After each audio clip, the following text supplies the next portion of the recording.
na akong boses. Kaganapan ngayon sa likod. Napakasipag. Kailangan lang kasi kung hindi, wala tayong makakain. Wala kami kakainin. Wala kami kakainin. Kung hinimay nila yung manok sa sopas niyo. Wow. Nice.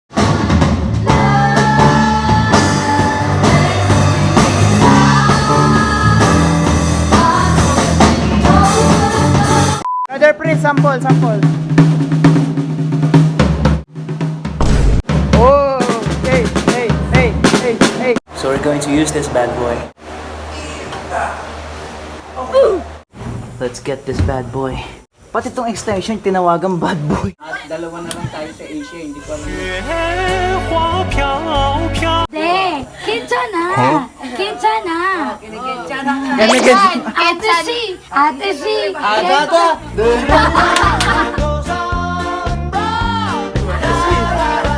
It's Korean language. It's Korean.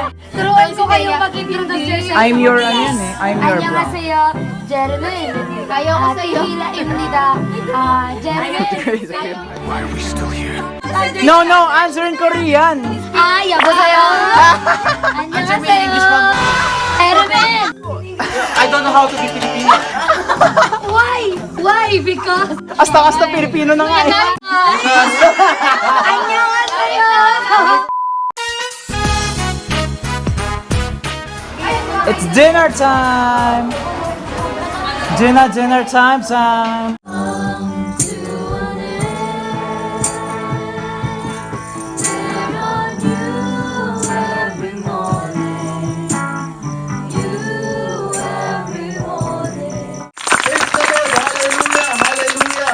Hallelujah! Ang ibig sa aking topic, mga kapatid, ay tungkol sa pagkakaibigan. Friendship. Alam ko namang every time mag-youth club kayo o mag-interfellowship, kahit nga sa inyong mga local churches, natatopic na itong... So usapang tulog nga pala, no? Si Brother Prince. Nag-ready na yung bawat isa na matulog. Kailangan ng kape. Josh, huwag mo na akong guluhin. Tulog na pala ako. Yung mga iba natin kayo na hindi nakasama, kung pwede humabol kayo bukas, may 2 days pa tayo, humabol kayo Oh, guys. sige.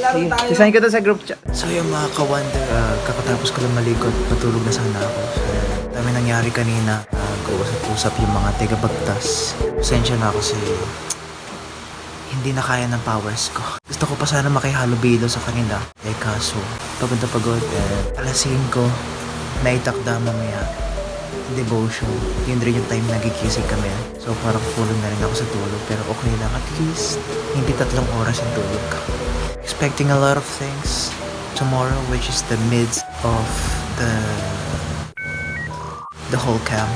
And yeah, that's about it. See you guys in the morning. Bintana.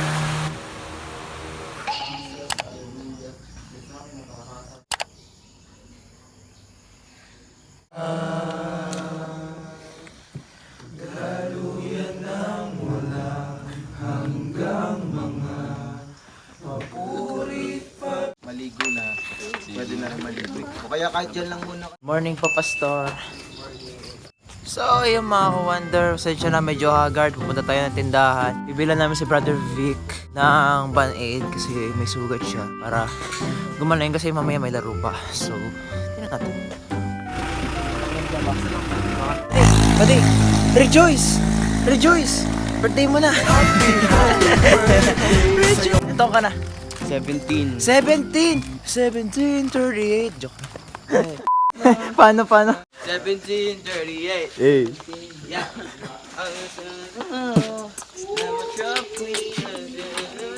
Wag sa libutan.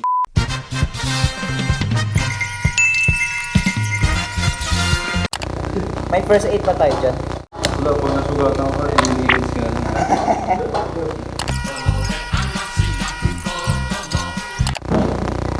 Tari kayo eh. Kung imbis na mag-iwa kayo eh. Ay, sorry po. Oo nga. Mga ka-wonder, so this part of the vlog that you're going to watch is something that is really important and it's worth listening. So if you can bear, please listen to it. Kaya minsan, kasi, hindi naman binabasa yung revival sa instrument, sa mga nakakanta. Kumbaga, dapat bukas talaga yung puso mo sa Panginoon. Nasa sa individual na rin. Kasi meron mga churches na gagaling tumugtog, no. Talagang anointed yung mga tumutugtog, kumakanta, pero yung mga nasa baba, talagang sarado yung puso. Yung buong wala. Kasi di ba nga, tumitingin ng Diyos sa puso eh. Hindi sa panglabas na kaanyuan natin. Di ba nga si David, naman siya, hindi naman siya batak na tao eh. Tumingin yung Diyos sa kanya sa puso, tapat kasi siya sa Panginoon. Kaya yun nga, nalaro sila sa mga Pilisteo. Pero normal sa ating mga talagang lumalalim sa pananampalataya na nanlalamig. Kasi kung hindi ka naman nananampalataya, hindi mo mararanasan mo lamig. Kasi kung hindi ka nananampalataya, malamig ka talaga. Parang si Saul, di ba? Nung una, nasa kanya yung Espiritu ng Panginoon. Pero nung nagtagal-tagal na wala. Kasi meron siya pang sariling desisyon. Meron tayong kalayaan para mag-isip, pero siyempre, mas iba sa atin, kumbaga sa mga believer. Sa Panginoon tayo naging buwero. Meron na nagsabi dyan na magpapatuloy, pero ayun, yun yung mahirap. Yung matagal ka na tapos Saka ko pa bigla bumita. kang mawala. Paano kaya kung magpapatuloy ka, tapos bigla ka na wala, bigla dumating yung Panginoon? Rapture. Ang hirap na, no? Meron ako nung napanood, bro. Rapture siya. Yung mga sanggol talaga nasama. Nakakagulat din yung pastor, yung talaga yung family ng pastor, hindi sila nakasama. Bakit ganun? Talagang kagulo. Pati yung aeroplano. Bagsakan. Kumbaga, in the twinkling of an eyes. Yung parang isang kisap na tamo. Isang mas mabilis pa. Na mahirap pala dito, bro, pag di tayo na-rapture. 7 years. Mahirap tayo dito. Sabay-sabayan, Gera, Lindol, Hindi Meteor. mo daw masusubukan yung kamatayan doon kasi hindi pa may tuloy siya. Kahit magpakamatay ka. Hindi mo magagawa. Tapos mo maalala na sana naglingkod ka, sana naging tapat ka.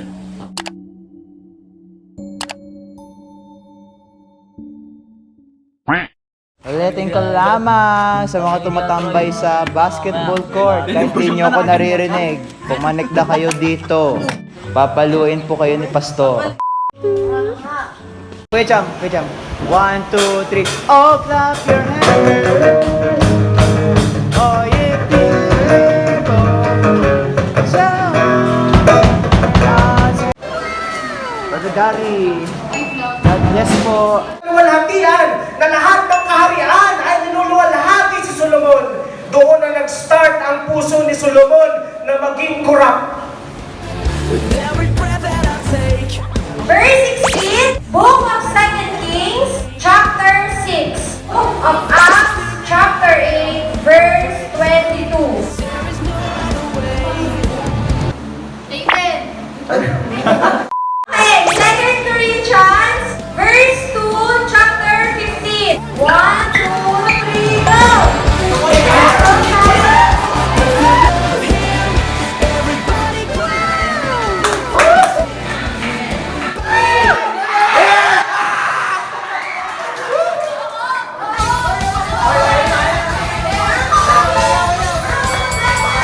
Kalma lang po tayo mga kapatid, makakasagot din po kayo.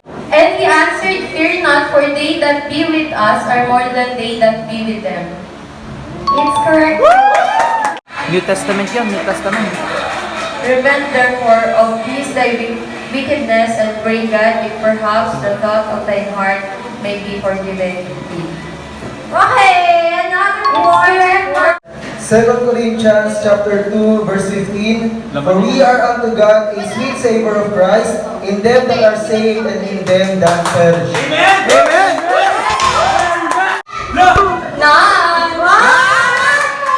Si MJ na lang daw po ang MJ na! Ayan na. Last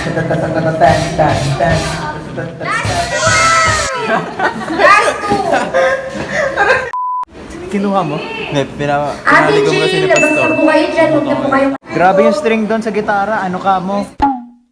Si Brother Cham, tsaka Kuya Mark is nasa naik ngayon. Ano nga, oh. Ayun, Si Faith ang nag-string. Bumigay lang talaga. Wala isang string. Ito. Ito na.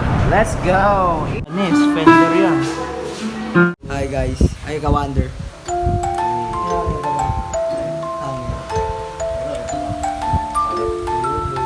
Baba na po mga sis. Kainig na lang po mga kapatid. So, Brother Vic, pinasa kay Brother Prexy. Brother Prexy, may diskarte. Diskarte, pinasa sa hangin. Ano nangyayari? Brother Prince? Pinasakay. Absolute. For team 2. So, dribbling the ball. Absolute. In. Rebound. Will he make it? The ball by Brother Prince. Absolute. Wow. Hoy, agaw. Atay na, tinakbuhan na ng Buena Vista. Ay! Matalo! Wala! Wala! 2, 1!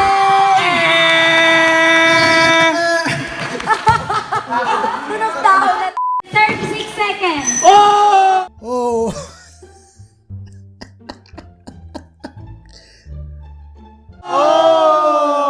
Okay na yan. That's okay. Let's get physical! Hey, MVP! Here, nice game. Brother Flexi, hey! Up here. MVP. Ito, isa pa to MVP. Ito talaga? Happy birthday, bro. Birthday boy. Birthday boy. Sapat na. Yay! Ikaw na, sapat na. Ikaw lang, sapat na. At higit pa. Mahal, wala kaming ligawan ng misis ko. Bakit? Saan kami nagligawan? Sa pananalangin ng kasundo. Amen! Why? Parehas na lang kaming pinapriority ang Panginoon. Nung nakilala ko siya, ang sabi ko, hello. Sa simpleng word na hello, Time out daw. ang response niya, Time out.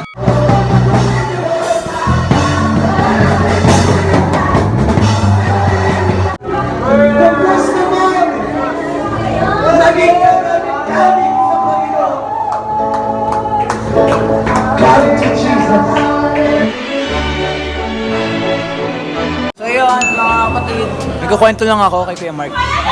So, nung kabataan ko, di ba alam niyo naman Hillsong, di ba? Yung magulang ko may album na ng Hillsong, 90s pa lang hanggang 2010. Kulay Black. Nakakasit pa yung iba. Like everyday, iba't ibang album. Kasi yung mama ko, isa pa yun, song leader. Tsaka music directress din ng church namin sa Binakayan. Kaya, walang magagawa yung mama ko kundi mag-practice. Maybe pa tayo, nag-aaral tayo ng abacado, paulit-ulit, diba? Hindi ko lang naman nakuha yung perfect pitch out of nowhere. Nakasanayan na ng utak ko memorization din. Alam ko kaya. Nagkana ka, brother Mark. Alam mo na. Try mo i-challenge sarili mo nang walang script yung cellphone. Yung ano lang, family chords na yan. Family chords? Ayun nga. So yung mga ka-wonder, natandaan nyo ba sa part 1 ng vlog ko na kailangan may nakareda na letter para sa LCM? Ngayon ka lang gagawin. Sabi ng Romans, chapter 12, verse 1, hindi natin ugaling mga Kristiyano na tumulad sa iba. Tapos minsan, mga babae, lalaki, curiosity, ay nagkukwentuhan. Inakbayan ako ng lugyo ko. Inakbayan ako. Ano pala mo, dinig, gano'n. Ay sure na mamimit mo. Bawal ka. Kahit ka kasi ay hello! So, Magbabasa na ng letter. Noong unang araw nitong event na ito, nakita kita. And I find you very attractive.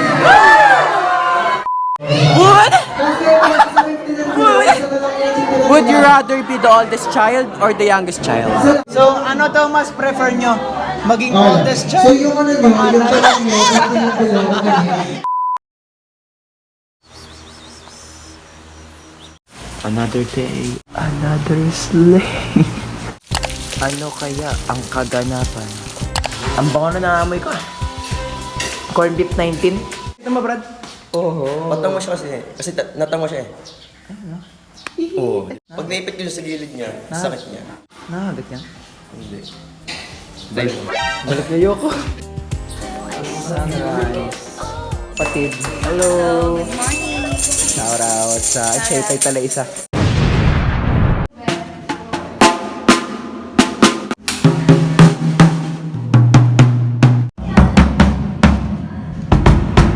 Naka po mga kapatid natin, nasa dorm pa. Yung iba naliligo pa. Tawagin na daw natin sila kasi kakain na. Para malaman din kung may sobra ba o kukulang pa. Meh. Brad! Saan po naliligo yung mga kalalakihan? Wonder. Si Kawander? Oh, si Kawander, good morning. Isa dito. Ikaw lang? Sino pa po nandyan? Ikaw lang talaga. Lang kami. Pumunta na ako kayo doon at ready na ako yung aga. Sige. Apo. Okay. Yay! Mga kapatid! Nako, okay lang. Ano, nire-remind lang sa mga tapos na maligo. Naka-ready na yung corn beef 19. Sige. Sino pa ba tatawagin? Kasi ang dami pa. Mga kapatid, sino pa hindi nakakain? Ano, miss na kayo ng mga corn beef ninyo?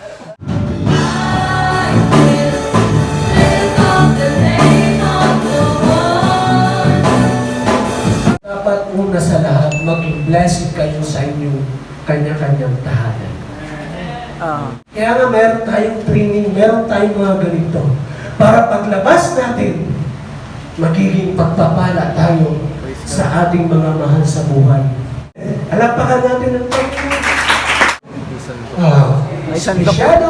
Parang C3 lang sa Jollibee. C3.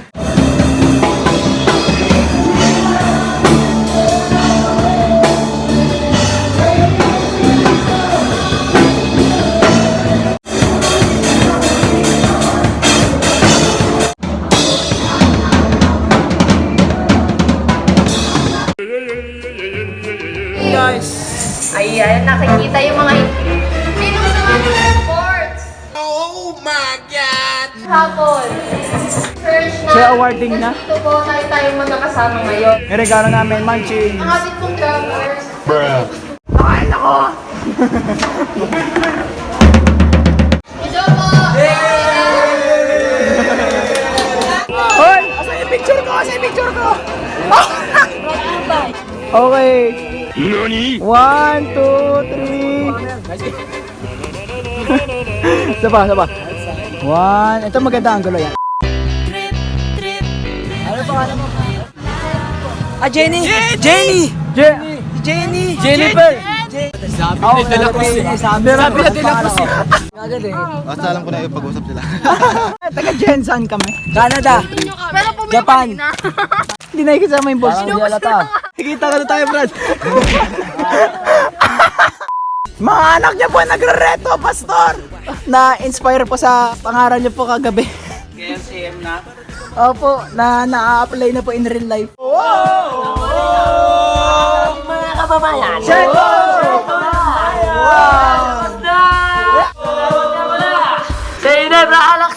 Laban lang! Alaksan! Laban lang! Ang Diyos! Ganyan! Bakit ka baos?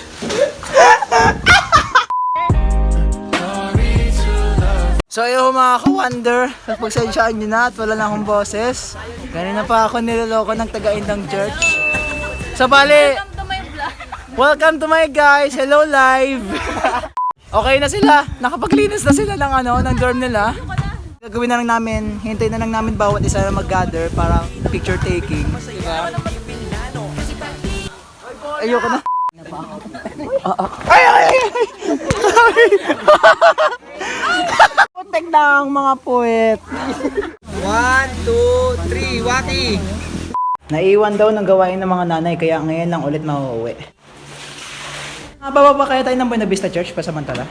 Baka dun Mag-stop. So ayun mga ka-wonder, kumusta kayo dyan? Sana hindi naman hid yung puwet nyo kasi hindi ko inasahan. Napakahaba pala nitong vlog na to. Kulang 20 minutes. Kung hindi kaya siguro nag-skip kayo ng mga video which is okay lang naman. Ang mahalaga, nag-enjoy kayo. And bali, maraming salamat sa panonood.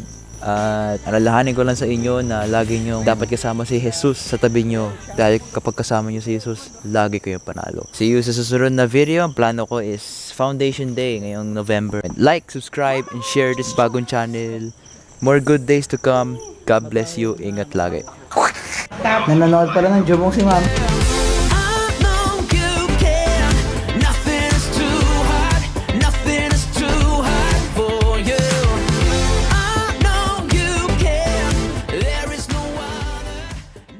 Kain doon. Kaya tot, mati naman ang damit ko. Yung pantalon maluwag. Kaya mukha talaga akong payat. Pero in reality, malaki pa rin ang puwet ko.